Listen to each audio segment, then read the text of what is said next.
सर्वेभ्यः नमो नमः। जय श्री राम। सज्जनों, आज हम भगवान श्री राम के विवाह उत्सव विवाह पंचमी की चर्चा कर रहे हैं।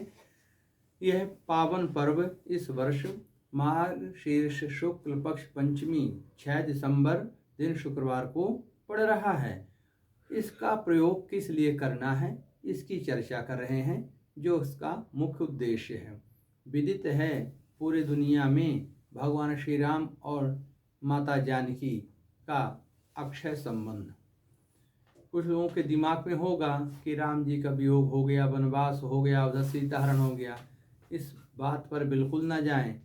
इस बात पर जाएं कि सीता जी का हरण हो गया, लेकिन रावण के ऐश्वर्य वैभव को देख करके सीता जी के मन में कोई विकार नहीं हुआ। दूसरा पक्ष देखिए, भगवान श्री राम जब अवध में अकेले हुए, माँ वाल्मीकि जी के आश्रम में निवास कर रही थी, उस समय कितने विवाह के प्रस्ताव आए, पर भगवान श्री राम ने सीता के अतिरिक्त किसी दूसरी स्त्री का मन में भी वर्ण नहीं किया, सोचा तक नहीं। तो इस विवाह पंचमी का मुख्य प्रयोग क्या है, प्रभाव क्या है, इसकी बात कर रहे हैं।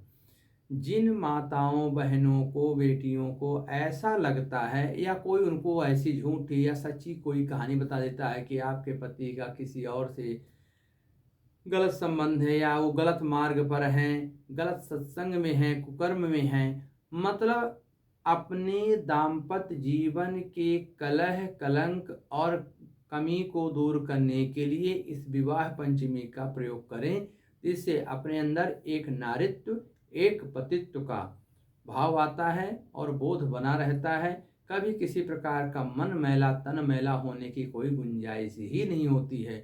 जो लोग किसी कारणवश ऐसे कुमार्ग में चले भी गए हैं, तो भी इस प्रयोग को करके उस पाप को धो करके अब निष्कलंक, निष्पाप और भगवत शरणागति का जीवन यापन कर सकते हैं। क्या करेंगे इस दिन, जिससे हमारा दाम्पत्य जीवन किसी प्रकार के कलह, क्लेश, शक, संशय के कारण बाधित ना हो। बात बात पर, किसी भी बात पर शंका करके लड़ाई झगड़ा करना, संदेह करना कि हमारी पत्नी गलत है, हमारा पति गलत है, उनका कुछ और है, इनसे और है, ये सभी मतभेदों को भुलाने के लिए विवाह पंचमी बहुत ही रामबाण कारगर उपाय है। क्या करेंगे इस दिन, आपके जितने वर्ष विवाह हो चुके, मान लीजिए किसी का विवाह 1 साल हो गया, किसी के 50 साल पहले हो गया, ऐसे लोगों को, मतलब हमारे जितने विवाह दिवस बीत गए हों, तो हमें क्या करना है, पहले एक कच्चा सूत लेंगे, उसको सिर से लेके पैर तक 7 बार नाप के और उसमें उतनी गांठी लगाएंगे जितने साल हमारे विवाह के बीत चुके हैं। उसको हल्दी से पीला करके और भगवान श्री राम जानकी की फोटो में चढ़ाएं या किसी पीपल के पेड़ में बांधें और उस वृक्ष की परिक्रमा करें। उत्तम पक्ष तो ये है कि पीपल के वृक्ष के नीचे राम जानकी की फोटो या मूर्ति को पीले कपड़े में रख करके यह प्रयोग उसके नीचे करें तो अधिक फलदायी होता है।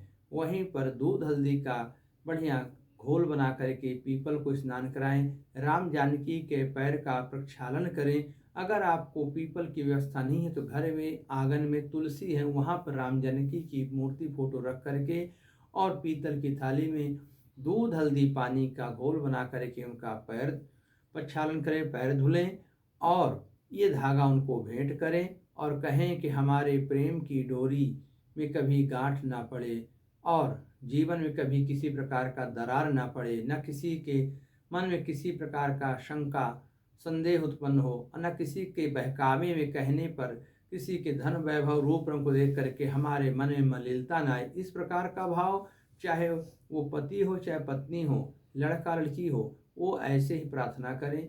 आप देखेंगे जिनके मन में मलिनता आ गई थी, कटुता आ गई थी, गलत मार्ग पे चले गए, सब सतमार्ग में आ जाएंगे और दोनों एक दूसरे के बिना नहीं जी पाएंगे या नहीं रह पाएंगे, ऐसा उनमें भाव उत्पन्न होगा। और एक घी का दीपक जिसमें 5 बातियां होंगी लंबी वाली, उसको जला करके और उसमें थोड़ा सा गुड़ और 1 बूंद शहद डाल दें। फिर आप देखेंगे कि आपके जीवन में गुड़ जैसी मिठास, शहद जैसी मिठास और दीपक जैसे एकदम उज्जवल भविष्य प्रकाशमय जीवन रहेगा और आप अपने जीवन को धन्य बनाते हुए फिर तुलसी में दूध हल्दी का और सफ़ेद पुष्प का एक अर्घ पात्र बना के उनको दें और फिर इनकी परिक्रमा करें। 4 परिक्रमा करते हुए अपने सौभाग्य की वृद्धि की रक्षा के लिए प्रार्थना करें।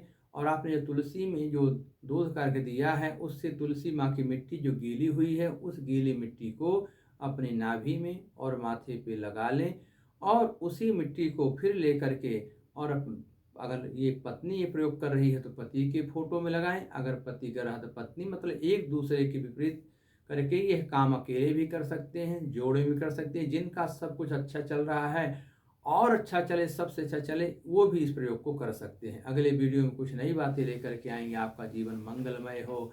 सियावर राम की जय हो।